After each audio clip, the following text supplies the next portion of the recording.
তোমার এই বিদায় আমাদেরকে স্মরণ করিয়ে দেয়, যদি তুমি বাঁচতে চাও তাহলে দেশ ছেড়ে তাড়াতাড়ি পালাও। আজ বাংলাদেশ এক নতুন কিছু দেখেছে। আয়োজন করে আদর যত্ন করে একজন মানুষকে হোটেলের মধ্যে নিয়ে তারপর ভাত খাওয়ানো হয়। সেই লোকটি জানতো না তার জীবনে এইটাই শেষ খাবার। খাবার শেষ হতে দেরি, তার উপরে ঝাঁপিয়ে পড়তে তাদের দেরি হয়নি। নির্মম ভাবে দুনিয়া থেকে বিদায় করে দেওয়া হয় সেই ছেলেটিকে। ওরা এই দুনিয়ার মধ্যে বেঁচে থেকে কি লাভ? সাজানো গুছানো সংসারের মধ্যে হঠাৎ করে তিনি তার মা বাবাকে হারায়। তার শেষ একমাত্র ভরসা তার বড় ভাই, সে ওই দুনিয়া থেকে বিদায় নেয়। এরপর তাকে দেখভাল করার মতো যখন আর কেউ ছিল না, রাস্তার মধ্যে পাগলের মতো ছটফট করতে করতে ঘুরে বেড়ায়। মানুষ তাকে 2-4 টাকা দিত, সেটাই নিত। মানুষ তাকে খাবার দিত, সেটা খেয়ে বেঁচে ছিল। সবারই ধারণা এক পর্যায়ে ক্ষুধার জ্বালা না মিটাতে পেরে ঢাকা বিশ্ববিদ্যালয়ের হলের মধ্যে ঢুকে যায় খাবার খোঁজার জন্য। ওইখানকার শিক্ষার্থীরা তাকে চোর সন্দেহ করে তারপর তার উপরে ঝাঁপিয়ে পড়ে। এরপর ওই লোকটি বারবার বলছিল, আমাকে একটু খাবার দেন, আমি অনেক ক্ষুধার্ত। খাবার তাকে ঠিকই দেওয়া হইলো এবং সেটা খুব আয়োজন করে। চারপাশ থেকে ক্যামেরা ধরা হচ্ছিল। যেহেতু মানসিক ভারসাম্যহীন একজন মানুষ, সেহেতু বুঝতে পারেনি এটাই তার জীবনের শেষ খাবার হতে যাচ্ছে। একবার চিন্তাও করতে পারেনি সেই সকল মানুষগুলো তার উপরে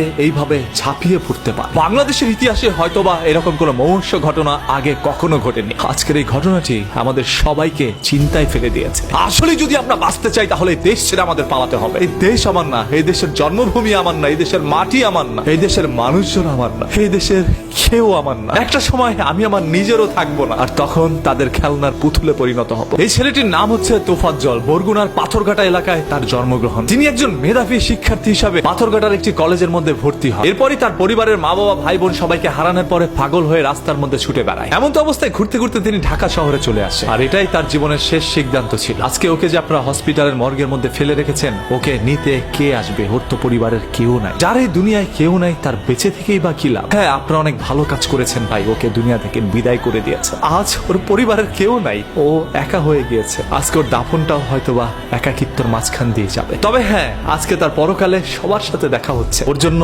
আপনি আমরা তো ওকে কিছু করতে পারি নাই, অন্তত পক্ষে সবাই দোয়া করি মহান আল্লাহ তাআলা ওকে যেন জান্নাতুল ফেরদৌস দান করেন। ধরেই নিলাম এই তোফাজ্জল একজন বড় অপরাধী, তবে ওর উপরে আপনার যে অন্যায় অপরাধ করেছেন সেটা তার চাইতেও বেশি বড় অপরাধ। একজন অপরাধীর বিচার করার জন্য যদি আপনি তার চাইতে বড় অপরাধ করে থাকেন, তাহলে আপনার বিচার করবে কে? আজকে দেশের আইন কোথায়? একজন সাঈদের বুকে গুলি চালানোর কারণে বাংলাদেশের সকল মানুষ একত্রে হয়ে বাংলাদেশ স্বাধীন করেছে। আজকে চোর সন্দেহে যে সকল মানুষগুলোর প্রাণহানি হচ্ছে, এদের জন্য এক সময় বাংলাদেশের জনগণ মাঠে নামতে পারে। আর বাংলাদেশের পরিস্থিতি খারাপ করার জন্য উপরের কোনো কুচক্র মহল কি কাজ করছে কিনা সেটাও একটু খুঁটিয়ে দেখতে হবে। আজকে বাংলাদেশে যেখানে এই ধরনের দুর্ঘটনাগুলো হচ্ছে, সেটার পিছনে ছোট্ট ঘটনাগুলো রটানোর জন্য হয়তোবা কোনো একটি চক্র চক্রান্ত করছে। আমরা সাধারণ জনগণ সব সময় তাদের দাবার গুটি ছিলাম, আজও তার ব্যতিক্রম নয়। তবে জীবন দিয়ে যেন কারো ভাত খেতে না হয়। আপনি যদি একজন বাংলাদেশের সন্তান হয়ে প্রতিবাদ করতে পারেন, তাহলে মনে রাখবেন বাংলাদেশের সন্তান আমি নিজে। প্রতিবাদ আমরাও করতে জানি। যেখানেই হবে অন্যায়, সেখানে অন্যায়ের বিরুদ্ধে অবশ্যই প্রতিরোধ গড়ে তুলব। Because we are protesters, so save green, save Bangladesh